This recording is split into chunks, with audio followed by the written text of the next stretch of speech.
জামায়াত সরাসরি অভিযোগ করেছে আসন্ন স্থানীয় সরকার নির্বাচনে সরকারি ও প্রভাবশালী দলের লোকদের বিজয়ী করে আনতে ইসির অতিরিক্ত সচিব পদে বিএনপির সাবেক এক নেতাকে নিয়োগ দেওয়া হয়েছে। আপনি যেটা বলছিলেন যে গুরুত্বপূর্ণ নির্বাচন কমিশন সহ 12টি গুরুত্বপূর্ণ জায়গায় প্রতিষ্ঠানের চুক্তিতে নিয়োগ দেওয়ার বিষয়ে সুশাসনের অনেক বিশেষজ্ঞরা বলছেন নির্বাচনী প্রতিশ্রুতির এটি লঙ্ঘন।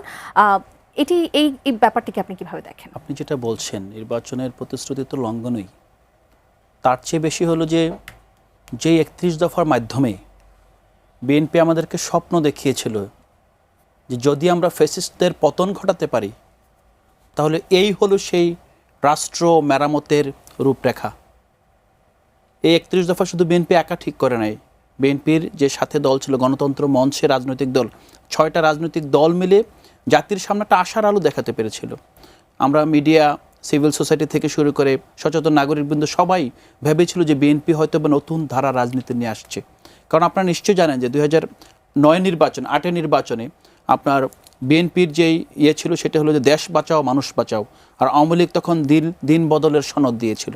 সেই জায়গা থেকে যখন স্বাভাবিকভাবে বিএনপির আপনার পরবর্তী নির্বাচন না আসার কারণে কিন্তু দেশ বাঁচাও মানুষ বাঁচাও কিন্তু কিভাবে বাঁচাবে, বিএনপির রূপরেখাটা অনেকে ধরে নিয়েছিল যে এই হলো দেশ বাঁচানোর রূপরেখা। যেই বিএনপির 31 দফার প্রথম দফা ছিল যে বিএনপি সরকারে আসলে সংবিধান সংস্কার কমিশন গঠন করবেন।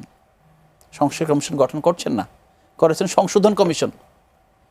এই একই 31 দফায় ছিল যে আপনার কোথাও কোনো প্রশাসক নিয়োগ দিবে না, আপনার রাজনৈতিক যে জনপ্রতিনিধিদের স্থলে কখনোই প্রশাসক নিয়োগ দিবে না। আপনি কেন দিয়েছে? কারণ তখন আওয়ামী লীগ কিছু কিছু জায়গায় প্রশাসক নিয়োগ দেওয়ার চিন্তা করেছিল।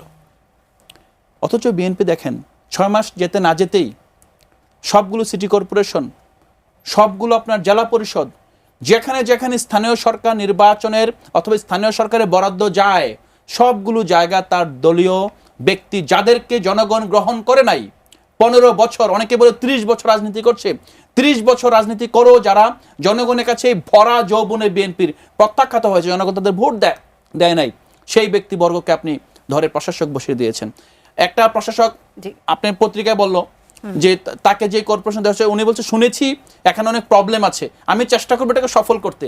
উনি জানেন না, উনি শুনেছেন এখানে প্রবলেম আছে, খুব সুন্দর জুট মিল কর্পোরেশন কিংবা কোনো একটা সেক্টরে, মানে এই যে একটা জায়গা তৈরি করেছে। আপনি যেটা বলছেন এই সমালোচনার জবাবটা কিভাবে দিবেন ভাই, তো আসলে আরেকটা বিষয় হলো যে আপনি এই জায়গায় যদি মনে করেন যে স্থানীয় সরকার নির্বাচন প্রশ্নবিদ্ধ হবে না, তাহলে আপনি 2014 সালের যে নির্বাচন, 18 সালের নির্বাচন, 24 সালের যে নির্বাচন, যে নির্বাচন আপনি অংশগ্রহণ করেন না, যে নির্বাচন অংশগ্রহণ না করার কারণে বাংলাদেশের আপামর জনগণ মনে করেছে যে আপনার সে মরাল স্ট্রেংথ আছে গণতন্ত্রকে রক্ষা করা, নির্বাচন ব্যবস্থাকে প্রশ্নবিদ্ধ না করার, সেই জায়গাটা কিন্তু বিএনপি আর ধরে রাখতে পারছে না।